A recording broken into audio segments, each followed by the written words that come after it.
أعوذ بالله من الشيطان الرجيم.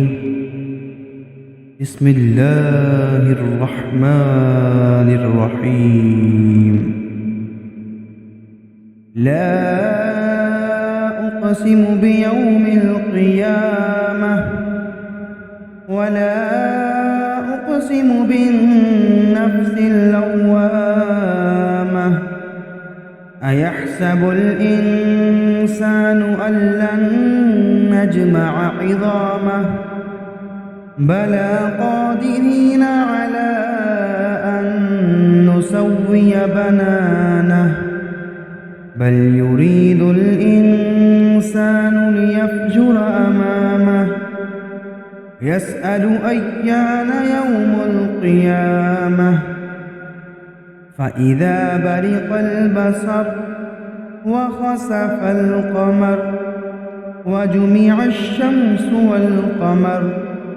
يقول الإنسان يومئذ أين المفر كلا لا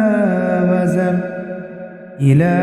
ربك يومئذ المستقر ينبأ الإنسان يومئذ بما قدم وأخر بل الإنسان على نفسه بصيرة ولو ألقى معاذيره لا تحرك به لسانك لتعجل به إن علينا جمعه وقرآنه فإذا قرأناه فاتبع قرآنه ثم إن علينا بيانه كلا بل تحبون العاجلة وتذرون الآخرة وجوه يومئذ ناظرة إلى ربها ناظرة ووجوه يومئذ باسرة تظن أن يفعل بها فاقرة كلا إذا بلغت التراقي وقيل من راق وظن أنه الفراق والتفت الساق بالساق إلى ربك يومئذ المساق فلا صدق ولا صلى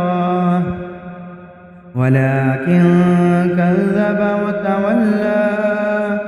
ثم ذهب إلى أهله يتمطى أولى لك فأولى ثم أولى لك فأولى أيحسب الإنسان أن يترك سدى ألم يك نطفة من مني يمنى ثم كان علقة فخلق فسوى فجعل منه الزوجين الذكر والأنثى أليس ذلك بقادر على أن يحيي الموتى